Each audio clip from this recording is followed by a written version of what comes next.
So now that we understand what segmentation is, and we also defined what targeting is, the next topic would be, well, what kind of targeting strategies actually exist in the market? So this gives us an overview where it starts from targeting the most people, targeting the least amount of people.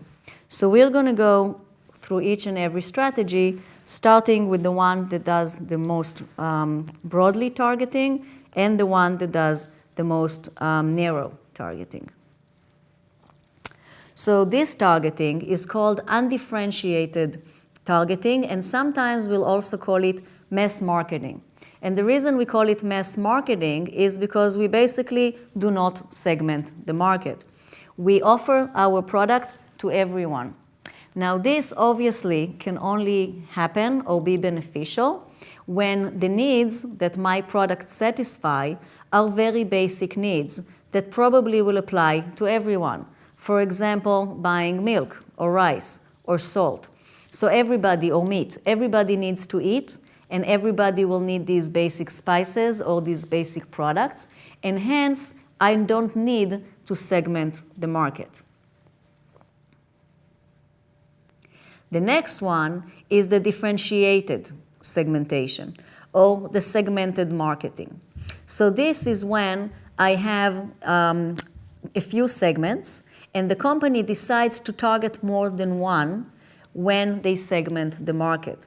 So this will be, for example, the toothpaste that we saw before.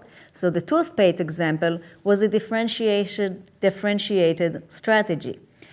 Procter & Gamble also does it with their laundry detergent. They have Tide that specializes in cleanness. They have Draft that specializes in babies. They have Gain that specializes in good scent. And the idea is to understand that there's different needs for the product, but they also want to satisfy all these needs and basically become the market leader by being able to target different types of segments. The next type of strategy is what we call concentrated strategy, and sometimes we'll also call it niche marketing. Now, niche marketing means that I understand that there's a lot of segments, but I can only afford to appeal to one target market. Now, that can be because I don't have a lot of money, because there's a need to have a lot of resources to target more than one target market, or it could be that my strength really appeals to only one target market. So the Head & Shoulders examples that I showed you before, or the Johnson & Johnson, is an example of concentrated marketing, where they are the marketing leader, but within a niche, within a small target market, that there's a lot of other segments that might not be satisfied with this product. And then we have the micro-marketing, which basically it's what we call individual marketing. Now, this type of segmentation and targeting could not really have happened before the internet because it was very difficult to find these people. But we still have some products like the one that I have here, like Rolex, like Rolls-Royce, that do target very small amount of people in the world. But the reason that these small target market exist is because those are products that are very expensive and hence provide a lot of profit. So the company does not need to have a big volume of consumers in order to be profitable within that target market.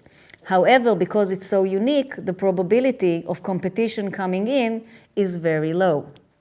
So if we look again at the diagram, we can see how it starts from basically all the market and going all the way down to basically targeting only a few individuals in the world.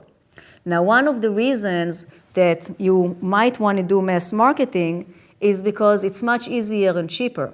You have one product, you have one marketing plan, you use the same 4 Ps, the same message, the same product, the same distribution for everybody. However, if you have a competitor that starts to specialize, so now I'm offering you a toothpaste that's only whitening or only cavity fighting, suddenly consumers will think that those products bring them more value.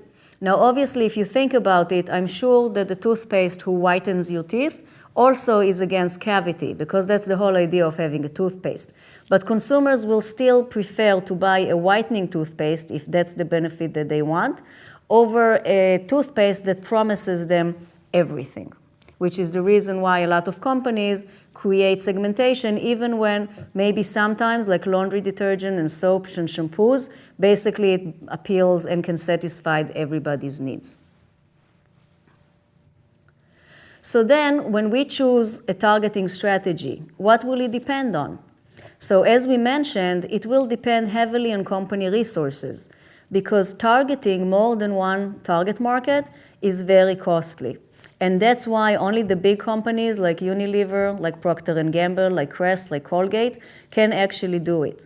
And they also usually started with one target market, and then they chose another and another. It's very rare that one company starts with a few target markets at once.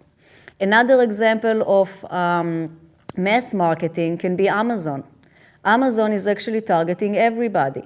So that's a good example of a company that does mass marketing. The other criteria to choose a strategy is the product availability, meaning how easy is it to get the product, how durable is the product. Because again, we want the target market to be accessible. So if we have more than one target market, we need to make sure we can actually reach all these people. So when Rolex reaches only a few individuals, they still need to make sure they have at least one location in every big city in the world, because that's where their segment is. And then we also want to talk about the product's life cycle, which we will see later on in more details.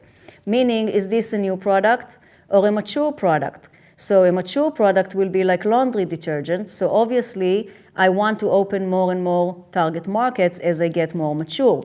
A new product is more risky because we're not sure how the market will actually accept the product. So maybe we want to start with one target market and only then increase it to a few other target markets.